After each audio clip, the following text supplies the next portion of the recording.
Happy Thursday, everyone. I'm sorry I'm not here. I will not be here uh, today or tomorrow. I promise you, today is going to be a very, very difficult day as far as just kind of us jumping around, showing you quite a bit of different things. Um, so, with that being the case, I promise I'll give you an easier Saturday or an easier Friday. Okay. The reason I was not going to be there today is I was going to be out of town today and tomorrow and again, not a big deal. But I will be back with you on Monday.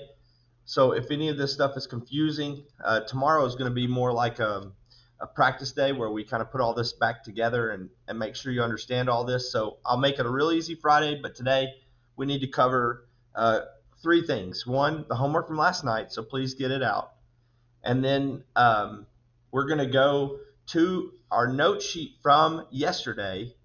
We're going to talk about the backside, which should be pretty easy. We should be able to go through that pretty fast. And then we're going to make our way back to the note sheet on Monday, and we're going to do that as well. So please have all of those pages out. First, I want you just to check through these. I'm only going to do one with you because I really felt these to be pretty easy. Number one was very similar to one that we did in our notes yesterday. They were already broken down. Number two, remember, I am not going to make a big deal about whether or not you break these down, like this cosecant, where you have that radical in the denominator. And we talked about yesterday rationalizing it. I would take either of those answers. Same for this one. I'd take either of those answers. Okay? Now, I want to do number three with you, and I can go pretty quick through this because it's not that number three was difficult. Number three had one little trick to it. So first of all, let's figure out what we've got here. Here's our 90-degree angle. So my hypotenuse is definitely the 5. So I've got a missing leg. So x squared plus 1 squared equals 5 squared. I'm going to subtract that 1 squared. So 5 squared, 25, minus 1 squared, 1 is going to be 24. When I take the square root of that, 24 is not a perfect square. Okay? So I'm going to break it down, and I'm going to break it down with the biggest perfect square that goes into it. Now, you know how to do that. We've talked about it quite a bit. You divide it by 2, that's 12. So we work down our perfect squares. 9 won't go into it. So 4. 4 is the only thing that goes into 24. It goes in there 6 times. So this ends up being the 4 escapes as a whole number 2 times the square root of 6. So this leg is 2 times the square root of 6. Okay? Now, let's come up with all of our sine, cosine, and tangents. And then we'll go and do the ones that we called our minor trig functions afterwards. So let's start with sine. Sine is, remember, you're always coming from where theta is, and here's theta. So the opposite leg from theta is 1 over your hypotenuse, which is obviously 5. Actually, let's just go ahead and do it. We know that cosecant is the inverse of that, so we have 5 over 1, which obviously you know to be just 5. Cosine. Cosine is adjacent leg. That's the 2 square root of 6 over the hypotenuse 5. So that one's done. But when I flip it, I'm left with 5 over 2 square root of 6. I'm going to come back to that in a minute because this is why I wanted to show you this particular problem. Now, tangent is the opposite leg, which is 1, over the adjacent leg, 2 square root of 6. We'll come back to that one as well. If I flip that, though, it's 2 square root of 6 over 1, which we know to be just simply 2 square root of 6. All right, so let me tell you about the secant and the tangent one here. I showed you, again, if you leave it just like this, I'm 100% fine with that, okay, 100%. But I do want to explain it to you so you will understand how you do it. You see, you rationalize the denominator by getting rid of the radical. So the question has been, somebody actually asked it yesterday when they were working on their homework, do you multiply by 2 square root of 6 over 2 square root of 6? Well, the answer to that is no, you don't really have to, because 2 is not in a perfect square. It's not, I'm sorry, not a perfect square. It's not in a radical. So you don't really need it to go anywhere. So really the only thing that you have to rationalize is the square root of 6. So we multiply it by square root of 6 over square root of 6. Well, what happens when you do that? Up top is 5 square root of 6. But in the bottom, square root of 6 times square root of 6 becomes 6. Now all of a sudden it's a whole number that you can then multiply it by this 2. So it ends up being 2 times 6, which is 12. That would be your answer if you rationalized the denominator. So once again, I'm fine with you writing this answer where you don't rationalize the denominator, or this one. Okay? Now, I'll do the other one just to make sure you see this. I'm going to multiply by square root of 6 over square root of 6. So up top, I'm left with 1 times the square root of 6, which is square root of 6. And on the bottom, again, square root of 6 times square root of 6 becomes square root of 6 squared, which is 6. So 2 times 6 gives me a 12. Now, real quick, I don't care that 6 and 12 have a number that goes into both. It doesn't matter. 6 is under a radical, and 12 is not under a radical. Therefore, you cannot simplify those. Please don't think that since 6 goes into 6 once and 6 goes into 12 twice, we can reduce that. We cannot. You cannot reduce when you have a number outside a radical and a number inside. Okay, so leave it be. There's your answers. Okay, now here's number 4. Let me show you that one. Number 4. This one was a little bit easier. Again, remember, you don't have to rationalize the denominator. The only trick to this one is that your theta was way up here on the top, so you had to go from that angle. Okay, make sure you understand that. You always go from wherever your theta is, and here it was for number 4. So there you have it. Real simple. I'm going to keep that zoomed out in case you haven't caught up, and here's the last 2 as well. I just didn't think that these were overly difficult for you. If you did not get them, if you didn't do your homework last night, please take a picture of this and at least write them in and hopefully go over them later and figure out, what it is that we did to solve. Okay, it's very simple once you understand SOHCAHTOA and how it relates to your right triangle. All right, so listen, if you have any questions over any of these 6, please mark them now. And on Monday, when I get back, we'll have an opportunity to go back and answer any of the questions for any of these problems that you struggled with. Okay, so mark it now, make a mental note, and when I return on Monday, we can discuss. All right, so first place we're going is back up here in our note sheet. So go to your note sheet from last night, please, to the back side, and we're going to discuss starting with number 5.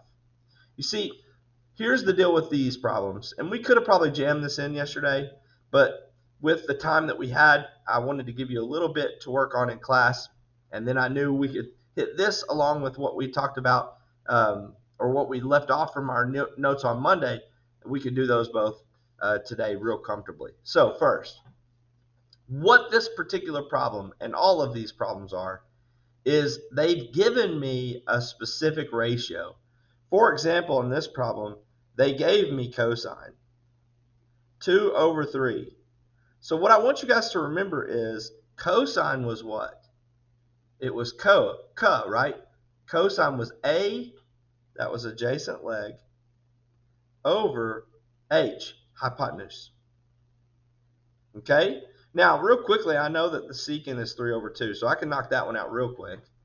But what we're going to do is we're actually going to draw a right triangle, and we're going to figure out all the missing pieces that we need to use. Now, when I draw my right triangle, I'm just going to draw it just real simple, where I make my right angle, I make my theta in this spot, and listen, from that theta, where do I put the 2? Which one is the adjacent leg? Well, it's the leg that's touching it. It's right here. That's the 2. And remember, it was 2 over 3. It's adjacent over hypotenuse. 3 is my hypotenuse. Where do I put it? Well, where the hypotenuse is, right there. So we're looking for another leg. So Pythagorean theorem is x squared plus 2 squared equals 3 squared. So let's solve this thing. I'm going to subtract 2 squared from 3 squared. So 3 squared minus 2 squared is 5. So x squared equals 5. We're going to take the square root of both sides. Well, I cannot break down the square root of 5, so it's going to stay inside my radical. Here it is.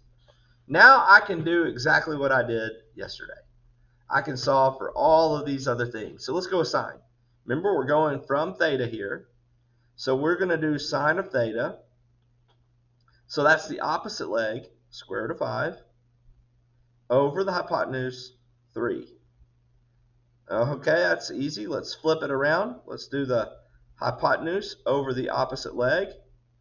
And you can either leave it like that, or you can rationalize that denominator. So we're going to multiply by square root of 5 over square root of 5, and that will leave me 3 square root of 5 over whole number 5.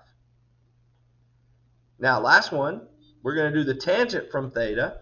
Well, the tangent is opposite leg over adjacent leg, toe up, right? So opposite leg is square root of 5. Adjacent leg is 2. So that one's good to go. When we flip it, we have 2 over the square root of 5. Got that radical in the denominator. Remember, you can either leave it like that, or you can rationalize the denominator. Multiply by square root of 5 over square root of 5, and that will leave me with 2 square root of 5 over 5. So really, guys, we're just utilizing what we've talked about.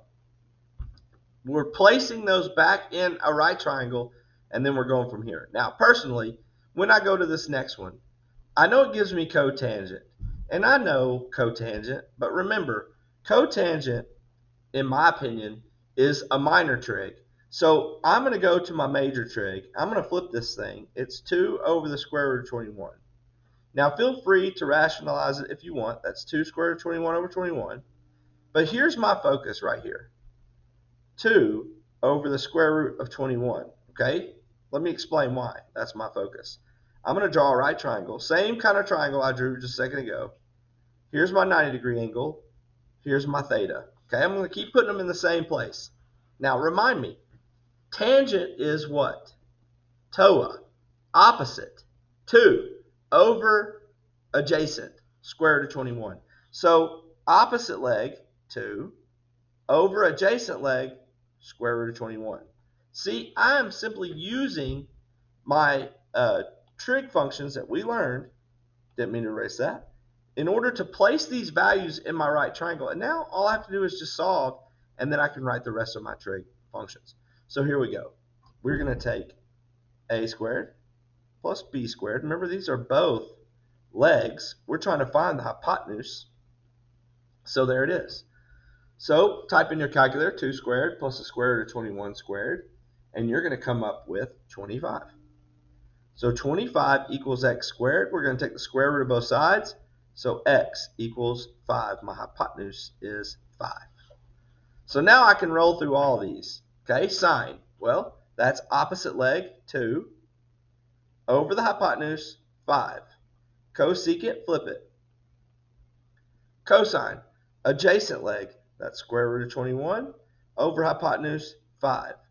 Flip it, 5 over the square root of 21. You can either leave it like that, or you can rationalize it by multiplying by the square root of 21 over square root of 21, and your answer would be 5 square root of 21 over 21.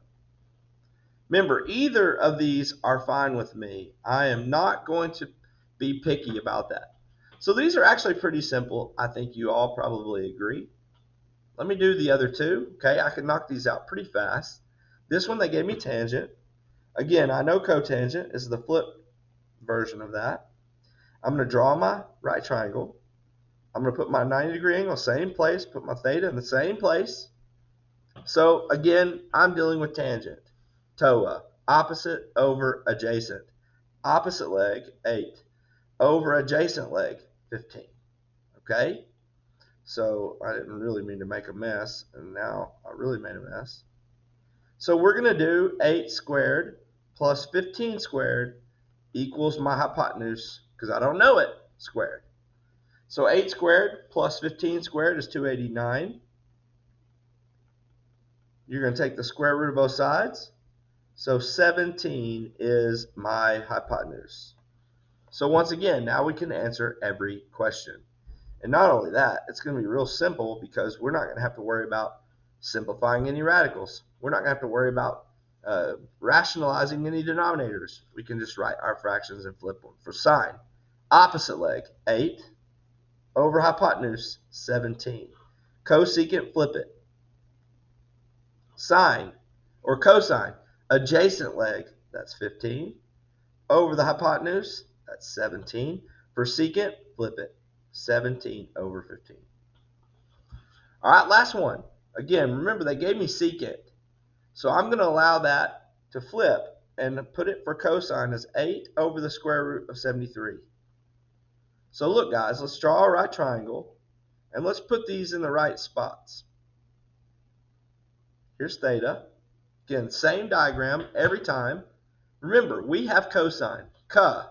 We have adjacent leg, 8, over hypotenuse, square root of 73.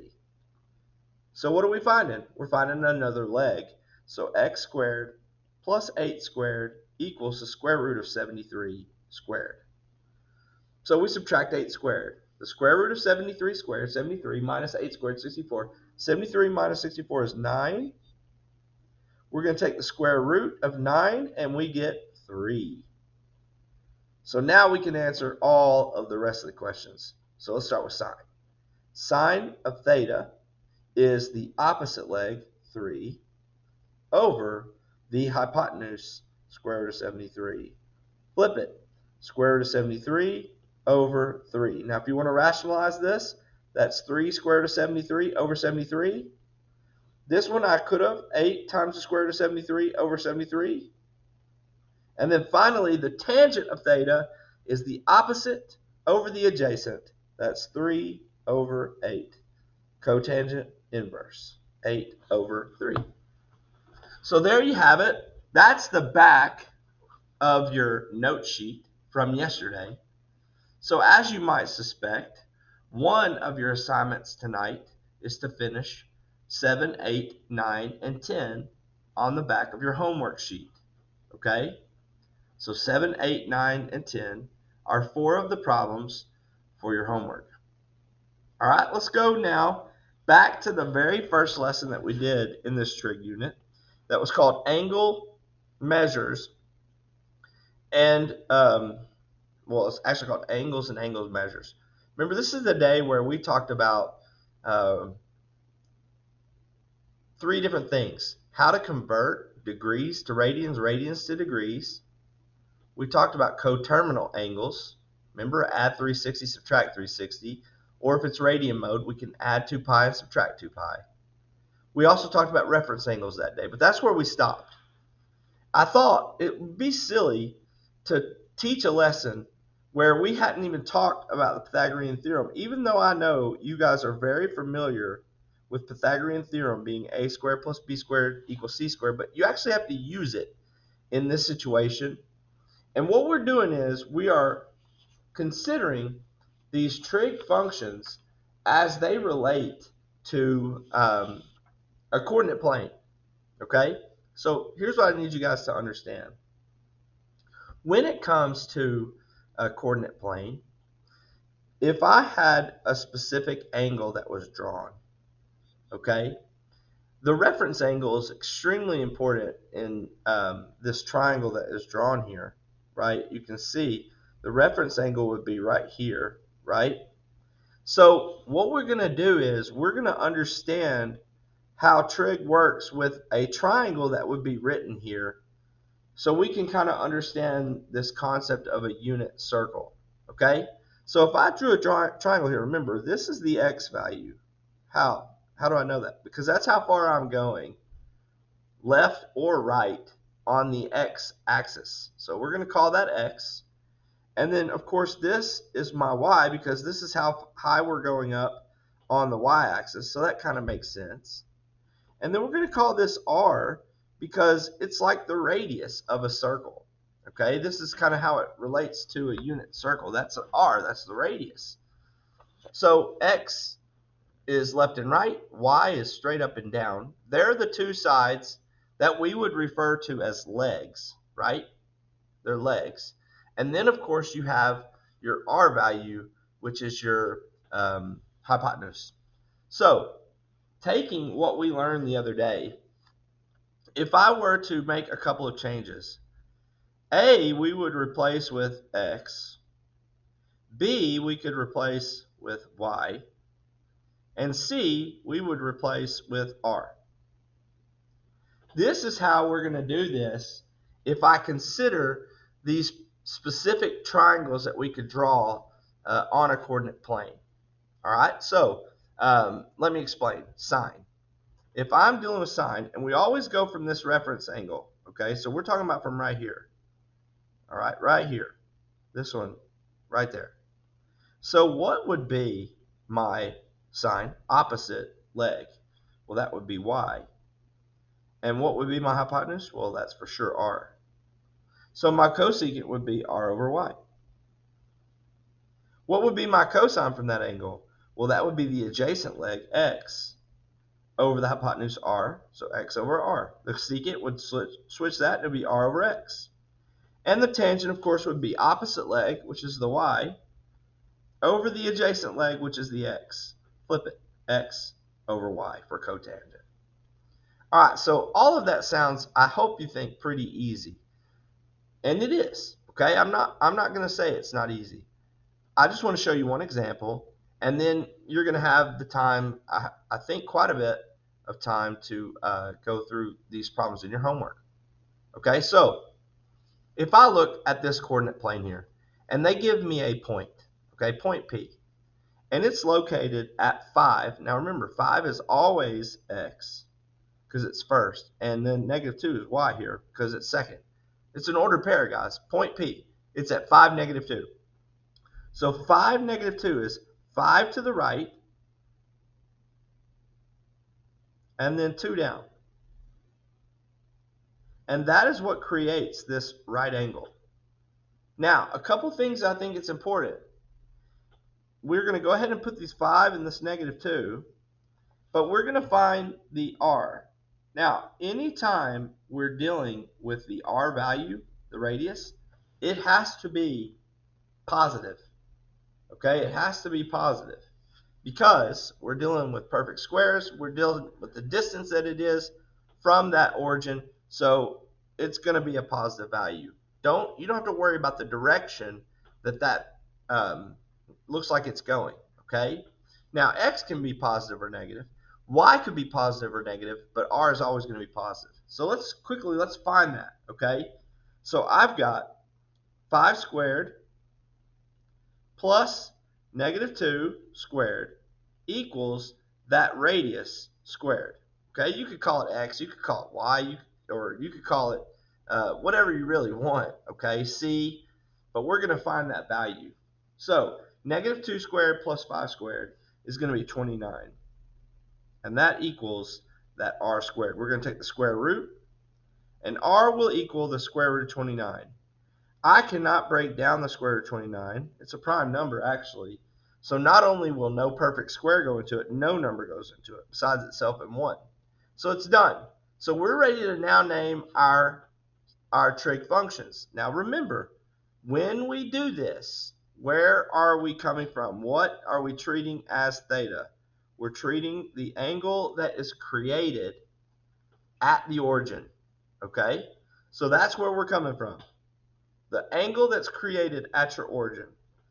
So from that angle, guys, sine. So, ka, toa. So, opposite leg, from this angle right here, what is the opposite leg? Negative 2 over the hypotenuse, right? So the hypotenuse is the square root of 29. Now, again, I don't care if you leave it like this. I don't care if you rationalize it. But negative 2 square root of 29 over 29 would be that version if you choose to do that. Now, for cosecant, we're just going to flip it. And we're going to do square root of 29 over negative 2. Now notice I didn't put that negative down in the bottom because I just have a hard time putting negatives in the bottom. Really, it doesn't matter, okay? Anyhow, the cosine. Cosine is ka, adjacent leg over hypotenuse. That's 5 over the square root of 29. Leave it like that, or You can rationalize it, so multiply it by square root of 29 over square root of 29, but you're going to get 5 square root of 29 over 29. Flip that original cosine and you'll have your secant, that's square root of 29 over 5. That one's done. And then finally our tangent. That's our opposite leg, negative 2, over our adjacent leg, 5. For cotangent, flip it. That's 5 over negative 2. So there we have it. It's really quite simple, okay? Really quite simple. You simply have to look at a coordinate plane, take the ordered pair that they give you, use it to find that location and draw a right triangle. And then from there, find your missing r and then find all of your trig functions. So, as you might suspect, the night that you guys had homework Monday on this, you were supposed to do numbers 1 through 18. Tonight, I want you to do numbers 19 through 21. Those 3 problems. Okay? Now, just to kind of get you started, remember, negative 5 is x. Positive 12 is y. Your triangle should be created like that. Look at this one. Positive 2, positive 8. Your triangle created should be like that. And then finally, we got 3, positive 3, negative 6. So your triangle created should look like that. So that kind of gets you hopefully off on the right track. You can put the values on those. You can find those hypotenuses, those r's, and then of course from there you can write all of your trig functions. Anyways, your homework, like I said, is numbers 19 through 21 on this page, and then also on this Pythagorean page that I gave you last night, you're to do the backside, numbers 7 through 10. So that's 7 problems. I know it's got a lot of trig functions, but you can handle this. So that is your homework this evening. Now, that's I'm at 27 minutes right now in the video. So that means by the time this is over, you're going to have a solid 15 minutes left in class. I expect you to get this done, okay? I expect you to get this done. In fact, more than likely, you're going to turn this assignment in tomorrow. So be prepared for that. After you go over it, you have to turn it in. So tomorrow, I will go over this assignment, both parts, and then you're going to have a worksheet that's going to kind of have to wrap it all up and put all this together. It's kind of like a review for a quiz. The quiz will not be on Monday. It will be on Tuesday. But just be prepared because that's coming. All right. I hope you guys have a good Thursday. Hope you'll have a good Friday, but I'll tell you that again tomorrow in the next video. Again, sorry I'm not there, but there are things, places I needed to have been these next 2 days. So thank you so much. Have a good day.